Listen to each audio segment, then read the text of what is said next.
수많은 사람들과 더불어 살지만 고독하게 지내는 사람들을 가리킵니다.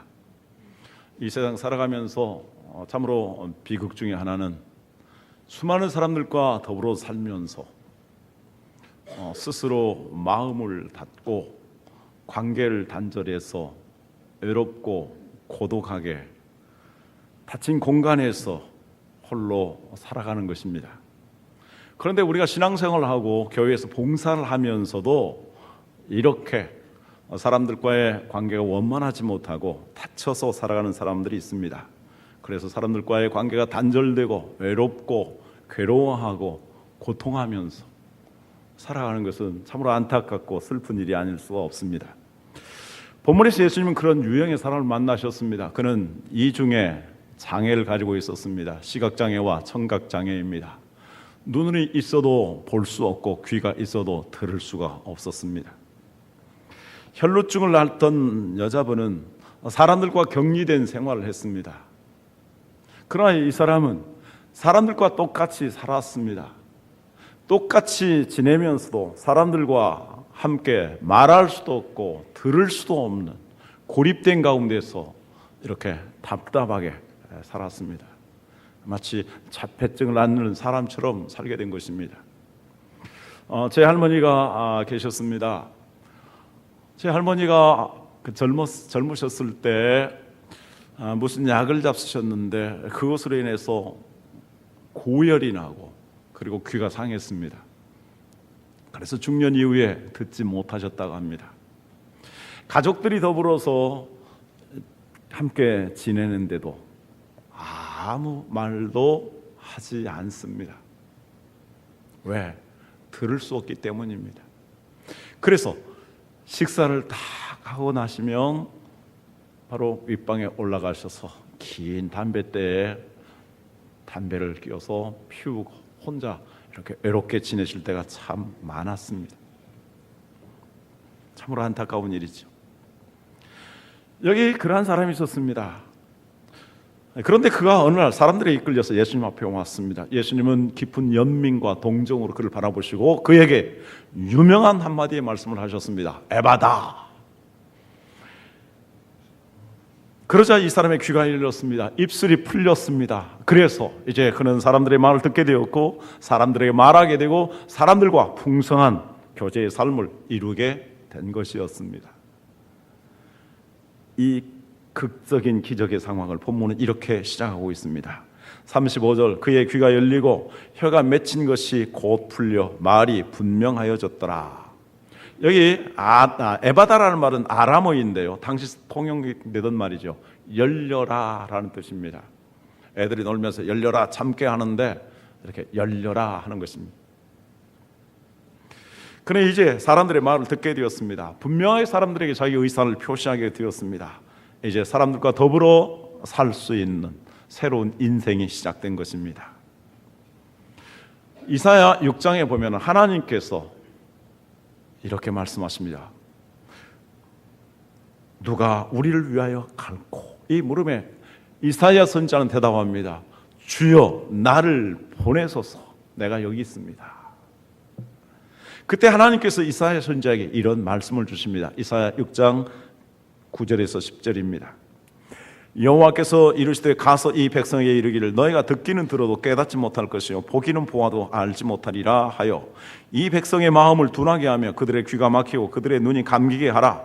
염려하건대 그들이 눈으로 보고 귀로 듣고 마음으로 깨닫고 다시 돌아와 고침을 받을까 하노라 하시기로. 참으로 당시에 아주 위선적이고 타락한 이스라엘 백성들이었습니다. 그들에게 하나님께서 내리신 징계는 듣기는 들어도 듣지 못하고 보기는 보아도 보지 못하는 것이었습니다. 육체적인 장애보다도 더 심각한 것은 마음으로 말하지 못하고 듣지 못하는 것입니다. 이러한 정신적인 장애, 영적인 장애가 훨씬 더 고통스럽고 저주스러운 것입니다. 귀가 있어도 들을 수가 없습니다. 하나님께서는 우리에게 말씀하여 주십니다. 예수 그리스도의 복음을 주십니다. 그 복음을 주시는데도 그 복음의 은혜를 절실히 깨닫지 못합니다. 하나님께서 온 우주를 창조하셨습니다. 이 모든 것들을 누리게 하시는데 그것을 누리지 못합니다. 하나님 모든 사람들이 더불어 살도록 만드셨습니다. 아담을 창조하신 다음에 혼자 있는 것이 좋지 못해서 하와를 만드셨고, 그래서 인간은 더불어서 살도록 하셨는데 더불어 살지 못합니다. 왜? 의사소통이 안 됩니다.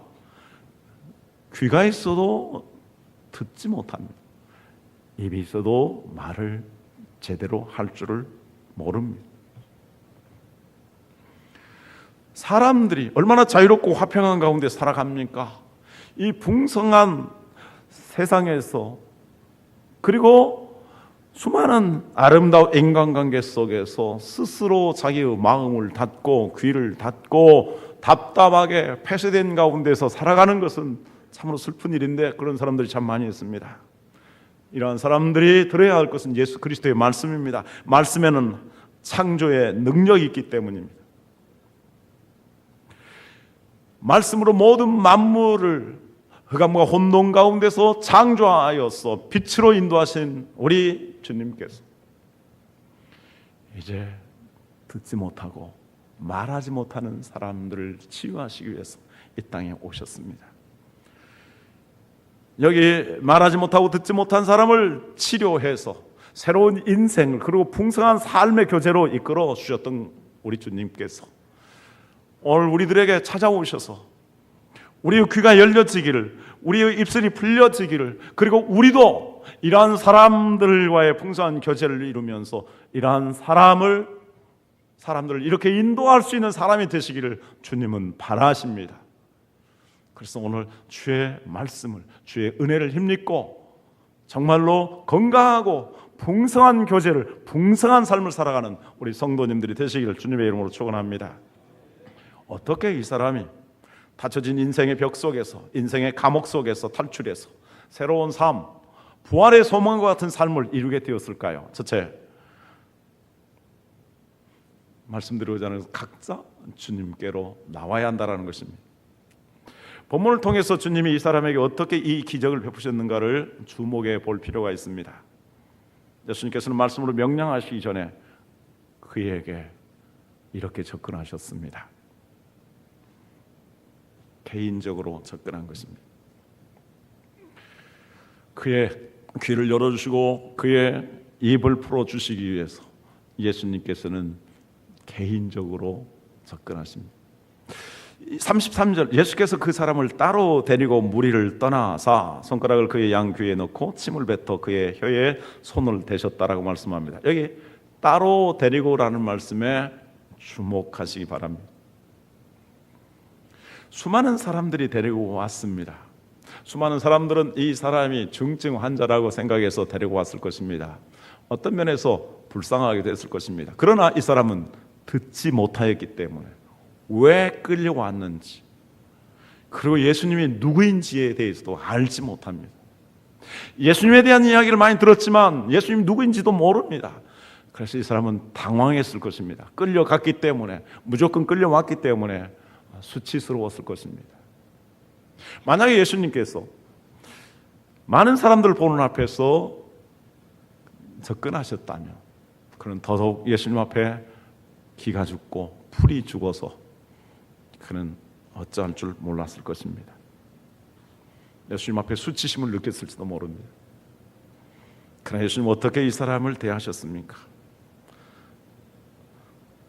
따로 데리고 가셨습니다. 무리들이 데리고 왔지만 따로 데리고 가셨습니다. 그리고 그와만 만나서 주님이 그의 양귀에 손을 대시고 그리고 침을 뱉어서 그 혀에 바르셨습니다. 여기 침을 뱉었다라고 말씀하고 있는데 좀 더 의역을 하게 되면 침을 이렇게 묻혀서 그 손으로 혀에 댄 것이라고 할 수 있겠습니다. 예수님이 양손가락을 그에 대셨을 때 그는 무엇을 느꼈을까요? 그리고 침을 발라서 그 혀에 댔을 때 그는 뭘 느꼈을까요? 예수님이 정말 자기에게 가까이 오고 예수님이 정말 자기의 모든 문제로, 자기의 모든 그 고통으로 다가오는 것을 느꼈을 것입니다. 그리고 듣지 못하고 말하지 못하였던 귀와 혀가 이제 예수님으로 말미암아 무슨 일이 일어날 것인가를 그는 마음으로 기대했을 것입니다. 과연 예수님께서 만져주시고 예수님께서 침을 발라주셨을 때에 그가 치유되는 기적의 역사가 일어났습니다. 이같이 주님은 각 사람에게 꼭 필요한 방법으로 개인적인 관심 속에서 개인적으로 필요한 처방을 내리십니다. 한 사람 한 사람을 향한 주님의 개인적인 관심을 우리는 주의 깊게 살펴야 합니다. 예수님께서는 이 세상에 빛으로 오셨다라고 말씀합니다. 요한복음 1장 9절에서는 그런데 이렇게 표현하고 있습니다. 참빛 곧 세상에 와서 각 사람에게 비치는 빛이 있었나니. 세상 모든 사람들의 일반적으로 비치는 빛이 아니라 각 사람에게 필요에 따라서 그 각 사람의 문제를 따라서 주님은 빛이 되어 주셨다, 해결해 주셨다라는 말씀입니다. 주님은 우리 한 사람 한 사람에게 비치는 참 빛입니다. 따라서 주님은 한 사람 한 사람의 문제에 관심을 기울이시고 우리의 아픔을 이해하시고 우리의 모든 문제를 치유해 주시기를 원하십니다. 그러므로 나의 좌절을 주님은 아십니다. 나의 고민을 아십니다. 나의 인생의 문제를 아십니다. 나의 두려움, 나만의 불안, 나만의 그 고통을 주님은 아시고 주님은 나에게 다가오시는 것입니다. 그러므로 중요한 것은 수많은 사람들 속에서 일반적인 주님과의 만남이 이루어지는 것이 아니라 정말 주님과 나와의 깊은 만남이 필요한 것입니다. 요한복음 10장 상절을 보면 선한 목자 되신 예수님께서는 우리 양들을 부르시는데 각각 이름을 불러서 양들을 이끌어 주신다고 말씀합니다. 이름이라는 것은 원래 사람들에게만 붙여집니다. 옛날에 우리 집에서 개를 키웠었는데 제가 그의 이름을 개라고 불렀습니다.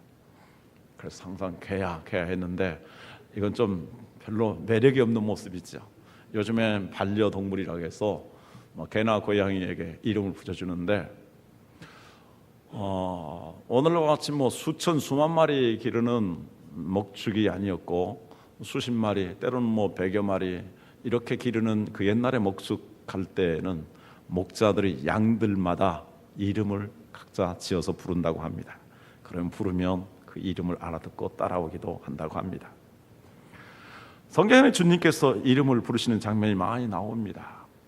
하나님이 모세를 부르실 때도 모세야 이렇게 부르셨습니다. 삭개오의 고민하셔 삭개오야, 나사로야, 마르다야, 마리아야 이렇게 부르십니다. 특별히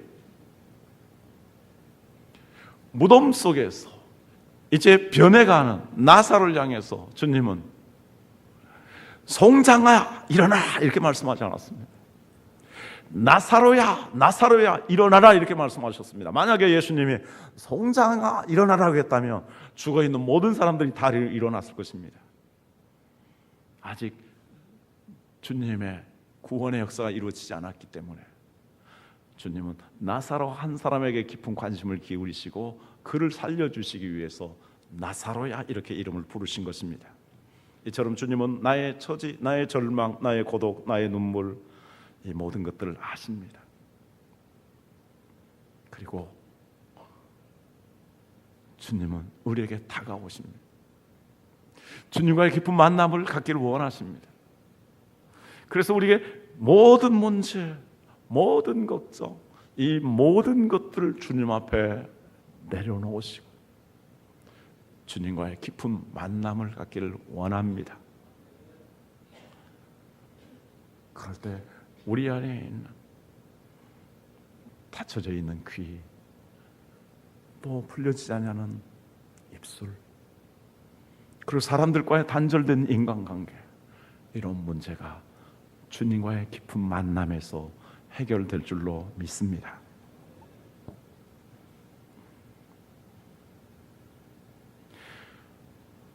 두 번째로 말씀드리고자 하는 것은 우리가 이러한 열린 삶을, 풍성한 삶을 이루기 위해서는 하늘을 우러러 하나님의 도우심을 구해야 한다는 것입니다. 34절 보면 하늘을 우러러 탄식하시며 그에게 이르시되 에바다 하시니 이는 열리라는 뜻이다, 이렇게 기록하고 있습니다. 예수님은 하늘을 우러러 보셨습니다.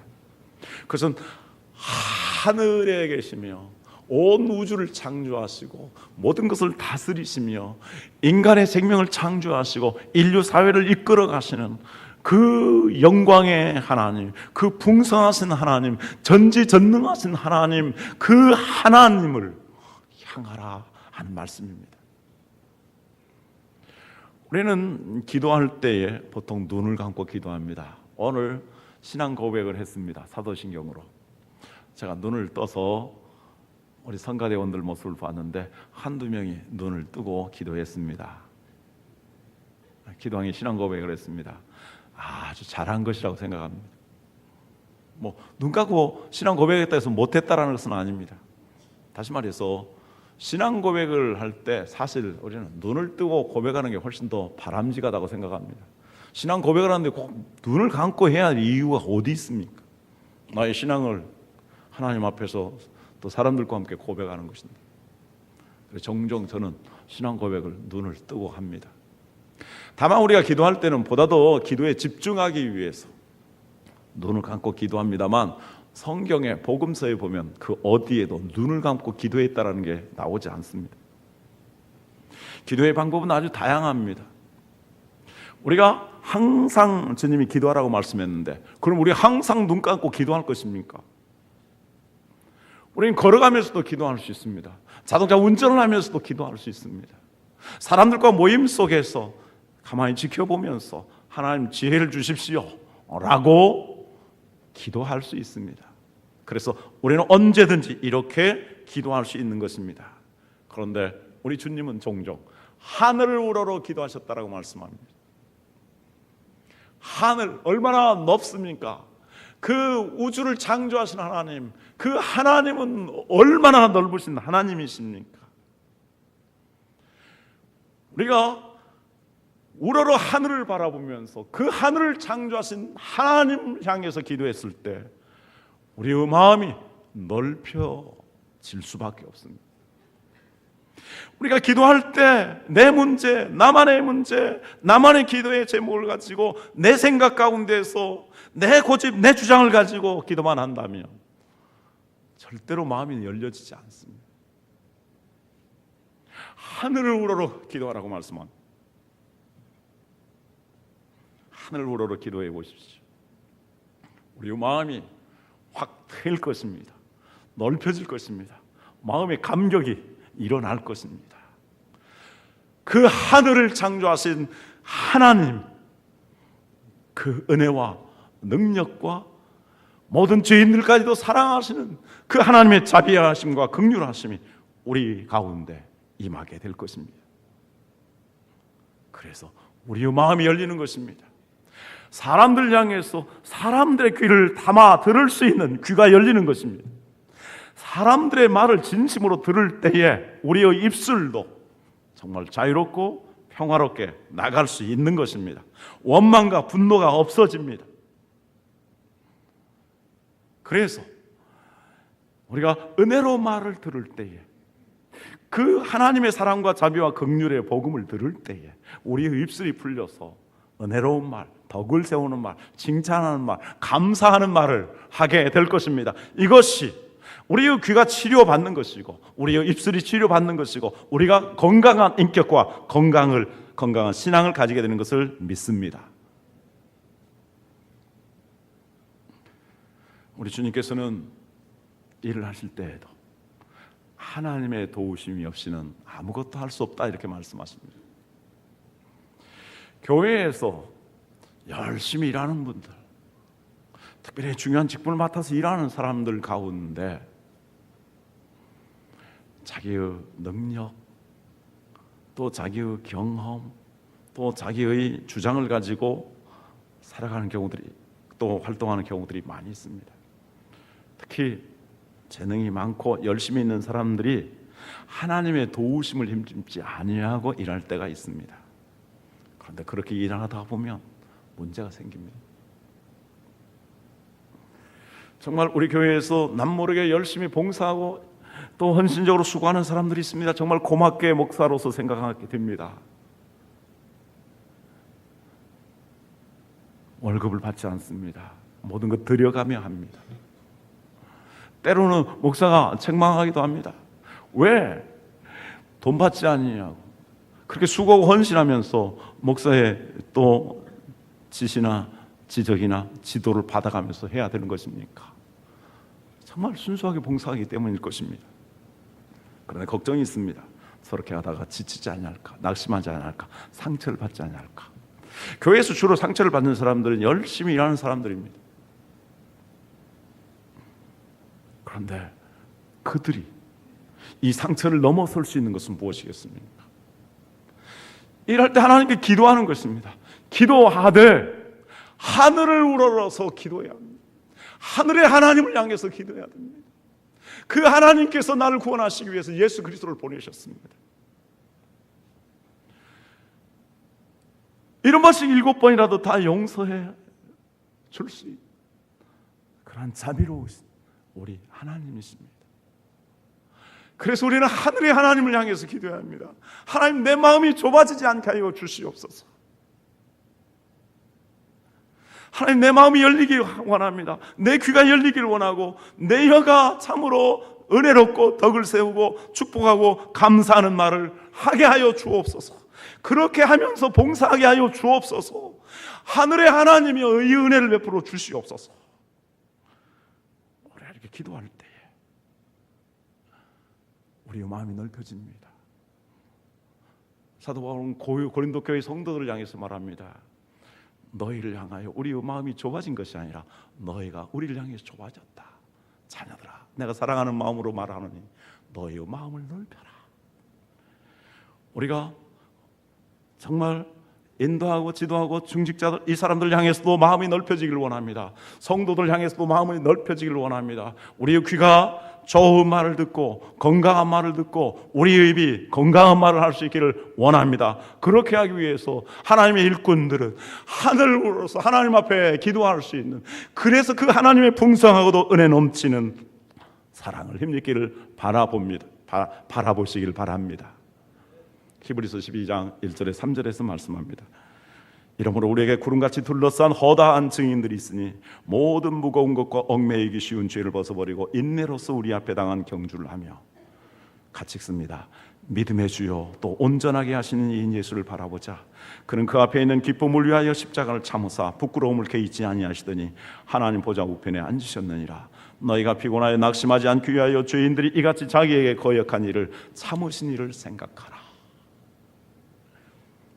예수님께서는 자기를 외면하고 부인했던 제자들 향해서, 아니 세상의 수많은 그 영혼들 향해서 십자가를 시연해 하늘을 울어서 기도하셨습니다.